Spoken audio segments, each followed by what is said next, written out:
tinignan ko sa, ito yung profile niya, yung Sir Gaby, no? So, tinignan ko yung ano niya, yung following niya, at nandito nga siya, nasa baba. Ayan, no?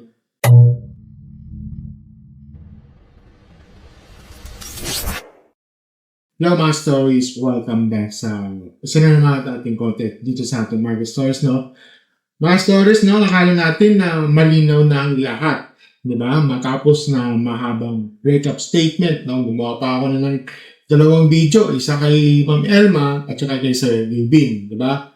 Okay, so, kala natin, no, closure ng pag-uusapan, pero mukhang hindi talaga papatayin itong social media ang issue to. Dahil isang bagong resibo na naman ang lumabas.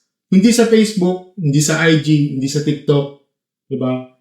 Hindi, hindi sa mga YouTube, no? Kundi sa Spotify. Okay? Sa Spotify talaga. Sabi nga marami na kung gusto mong mahuli ng isang tao may tinatawag, no? Kung titingin sa main accounts, tingnan mo sa Spotify. Bakit? Dahil pati sa music app, no? Hindi nagsisinungaling. Ngayon, pag-uusapan natin yung controversial na following talaga, no? Na big tit talaga sila. Na itong si Sir Gavin na naging dahilan kung bakit uminit na naman ang ulo ng mga netizens. Bagong lahat na, basahin na natin itong source, no? Basahin natin yung source na walang putol, okay? So, ito galing kay Chin sa Threads. Okay? Sir Gavin following Ira on Spotify. And take note, nasa dulo means unang pinalo. Kala ko artist lang pinapalo sa Spotify. Okay? So, you can see, no, talagang tinignan ko sa, ito yung profile niya, yung Sir Gavin, no? So, tinignan ko yung yung following niya, at nandito nga siya, nasa baba. Ayan, no? Ito si Ira Lindsay. So, yun yun. Tapos tingnan ko, ayan, kay Irene, hindi sa yung niya, no? So, yun lang yung niya, pero wala siyang pinalo, okay?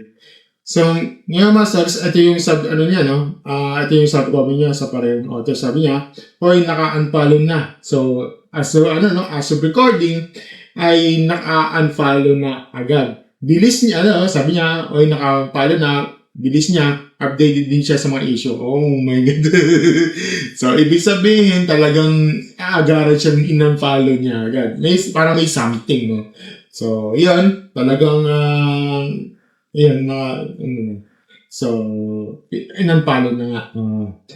Ngayon, narito sa mga reaction sa mga netizens sa talagang nakakapagpigil dito mga to. Sabi niya isang comment, sabi niya, tangina so Spotify yan. Diyan ko rin nadali yung cheater kong ex.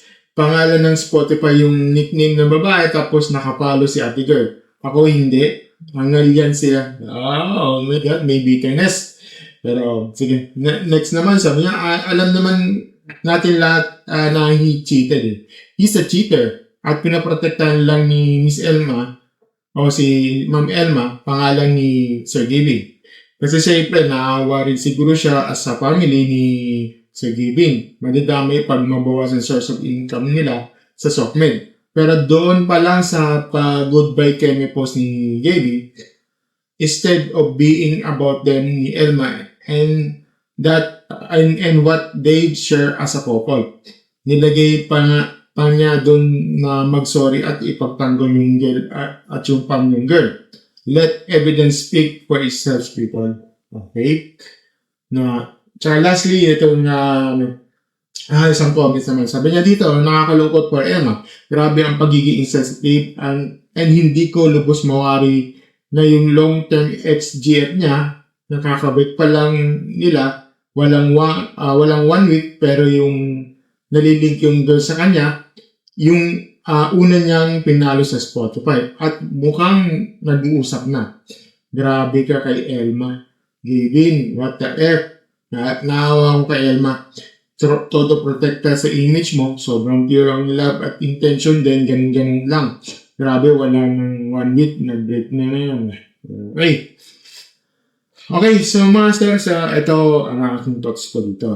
Unang-una, ito sa Spotify yung yung sa new investigation tool. Oh my goodness. Pati sa story, wala nga talagang lusot dito.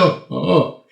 Well, ano ko dito, na totoo yung sinasabi ng netizens, no? Sa panahon ngayon, no, ang mga cheater o mga taong may something, madalas nakakaligtaan ng Spotify.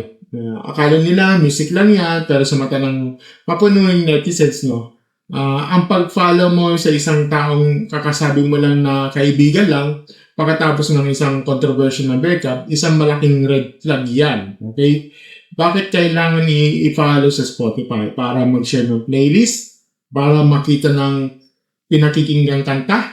No? It implies a different level of intimacy or connection. Number 2, ito, sabi sa subcomment, nung kumakalit ng balita, biglang unfollow agad. Mga stories na gamitan natin yung logic. Okay?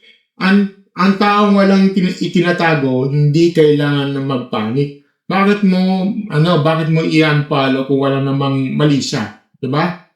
Ang pag-unfollow ng mabilisan pagkatapos ng call out ay madalas ng sign of guilt. Diba?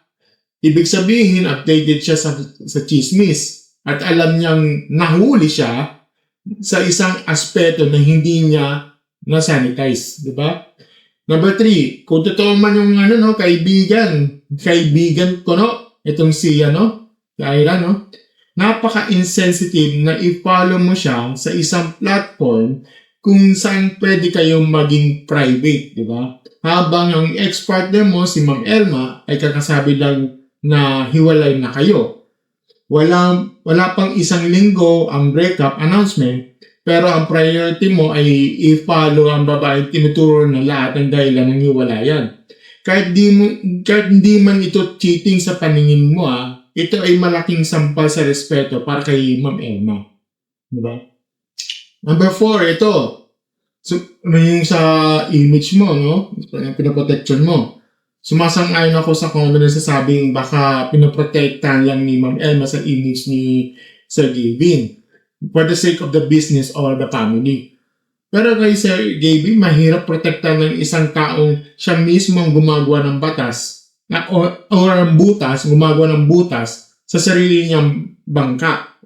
Ang Spotify, follow na yan kay, Spotify, follow na yan kay, ay nagpapatunay lang ng mga koneksyon na hindi nyo mapaliwanag ng diretso ng publiko.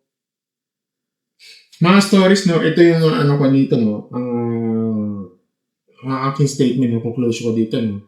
Sa digital age, no, walang sikretong hindi napupunyan. Ang mga social media apps natin ngayon ay parang bakas ng paa sa buhangin, di ba?